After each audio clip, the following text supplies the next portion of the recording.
Good morning, Jackson Parkers. It is good to be with you. Thank you so much for joining us. This is just a sort of preamble to what we're going to be talking about in the auditorium this Sunday. And so, if you've got a Bible, turn to Matthew 9. I'll get there in just a little bit.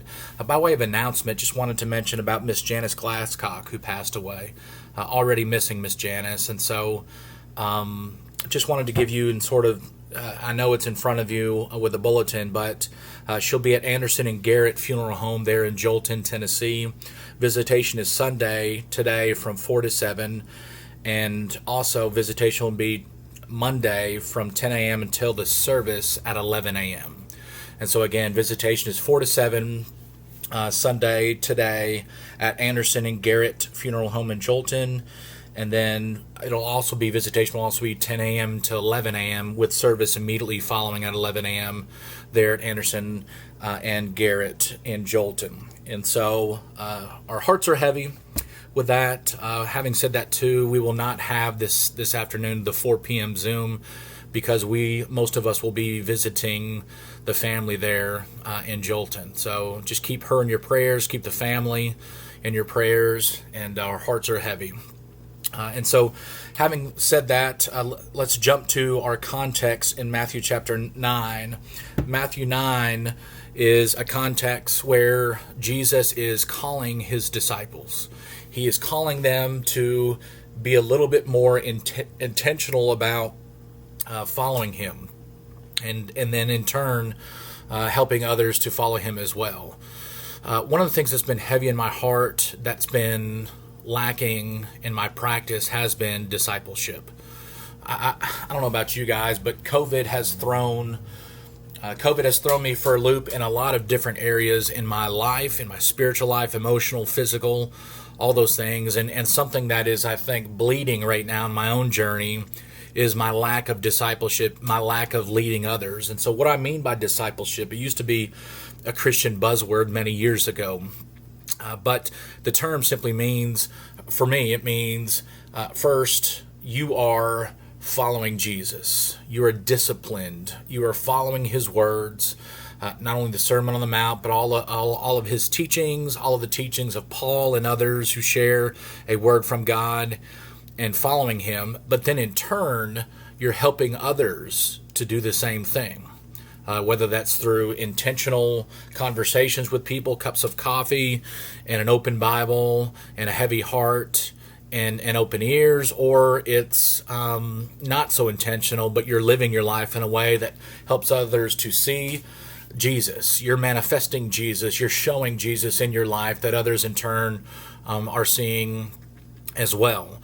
And so, but specifically, discipleship means we intentionally are leading ourselves and leading others who are leading themselves and leading others. I hope that makes sense. And when I see what Jesus did, Jesus just didn't throw his disciples to the wolves and say, okay, start teaching, start healing, all those things. What he did was he embodied his own message. He was not hypocritical, as he talked about in the Sermon on the Mount with the Pharisees. Do not be like the Pharisees who I just had an ant crawling on my head. Did you guys see that? Anyway, so do not be like the Pharisees who like to brag about praying, who like to brag about giving alms, etc., fasting. He's saying, look, be different. Embody the message of God. Embody the kingdom of God, and your Father who sees you in secret will be there in secret as well. And so Jesus said, he just didn't throw, so he healed, he lived his own teachings, he taught others, and then he's teaching his disciples. And then now in these contexts, in Matthew chapter 9, Matthew chapter 10, we're going to start seeing Jesus let his disciples do their thing now. And so that's what I'm going to talk about in the sermon later in what I call Big Church, but the auditorium, which we're blessed to be in.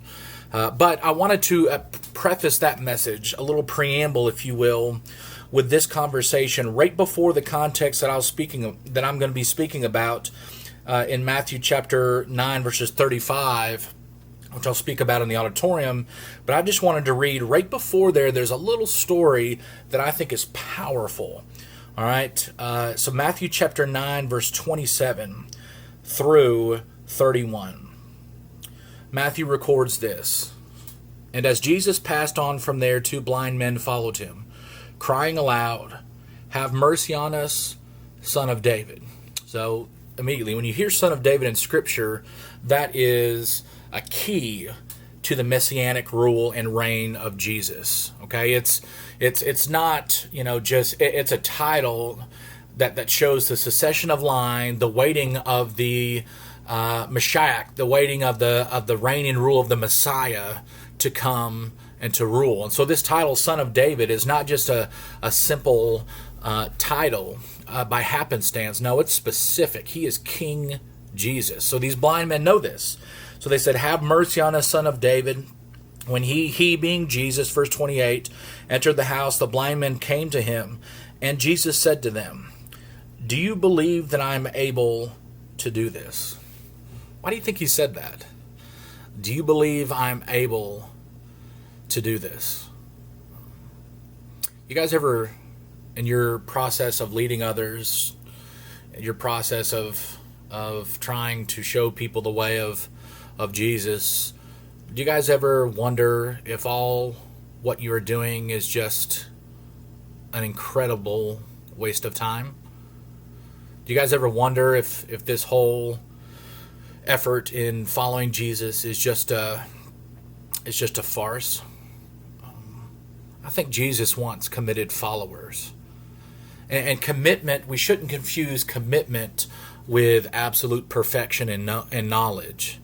I don't think we'll ever get to and I know this might be controversial, I don't think we'll ever get to for me, I'll just speak for me, I don't think I can get to a place where I'm 100% certain that everything that I believe in is true.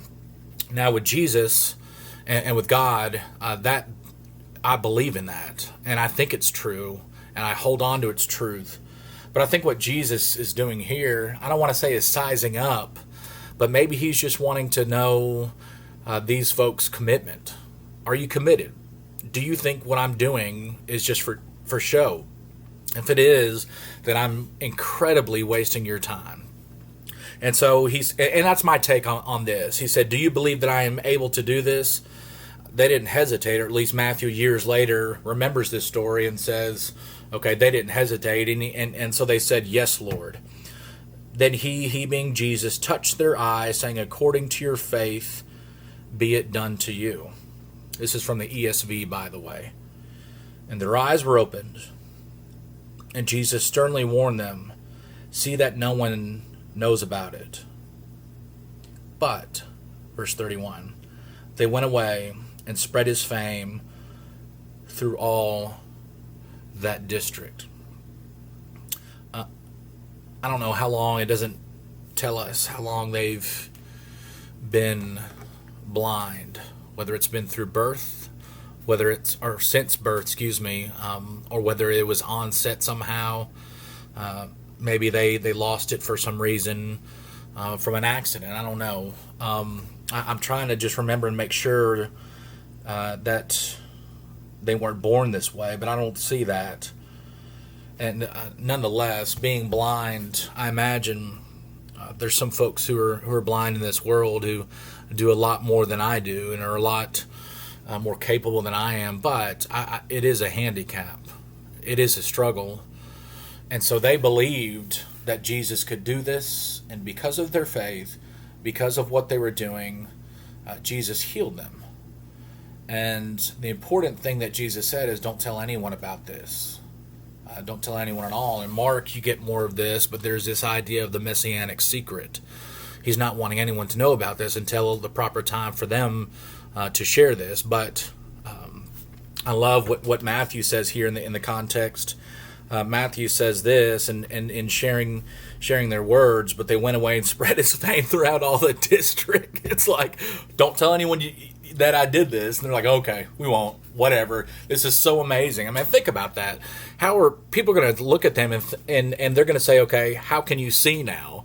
And clearly they can see, so they're going like, all right, fine. Jesus did this. This guy named Jesus, Son of David. He is who he said he is and said he was, and all those things. And so, anyway, in terms of discipleship, I want this to be a preamble to my conversation in the auditorium, because what I want to say is this, is we're not doing a good job of leading others who are leading others. I think many of us, if I'm honest with myself, I think many of us are just content with the status quo. Let's watch a sermon. Let's participate in singing. Let's do a Zoom meeting. Let's check our boxes here. We've read our devotional for the day. We've read our verse of the day from YouVersion, and we've done our all those things, and we've checked our lists off. But there are so many people who need, I think, and would benefit from the grace and mercy of Jesus Christ. And it's not like we have to go knocking doors. That's ineffective. We don't have to go knocking doors. They're in our relationships. They're in our circles already. And what a great model of intention if we just think about Jesus, who asked us the question, do you think I can do this? Do you believe that Jesus can work through you to share the gospel with others? And if you don't believe that, everything you say to a friend, to a neighbor, to someone who's unchurched is always going to be disingenuous at best. So you got to believe like the blind man. You got to believe that Jesus can and will do this. And you got to act on that. And if you believe him, and if you understand that the Spirit is going to say, to give you words when you need those words, and a lot of times in my case is going to withhold words from your mouth so you don't put your foot in your mouth. I don't know if you guys have that problem, but I know I do. But the Spirit is going to bless you, and Jesus is going to be right there, and the Father is going to receive all glory from this. So be a disciple, make disciples, who will in turn be disciples and make disciples as well. We need to pray for Miss Janice, her family. Miss Janice is doing well now, walking amidst the new heavens and new earth, whatever that looks like. But pray for her family. Let's be with the words that we say for them, and help us to think about them in their time of need. So please conclude after I conclude this. Just say your own prayers, and don't get up and do what you need to do or be distracted by what you are commonly distracted by. Just take about a minute or two and just pray for that family. Remember, no Zoom at 4. I love you guys, and I wish we didn't have to do this, but I'm glad we can. And I appreciate Jonathan Shove, who takes so much time and takes so much effort to put these messages on our website and on YouTube. And he's our silent hero. I know he's probably wants to cut this out from the message, but if he does that, I'm going to have angry words geared towards him. No, I'm joking. But seriously, just be thankful for Jonathan and all the stuff that he does for our church and all the media folks. We're praying for you. The elders are praying for you. We love you. And have a great rest of the afternoon. Thank you so much.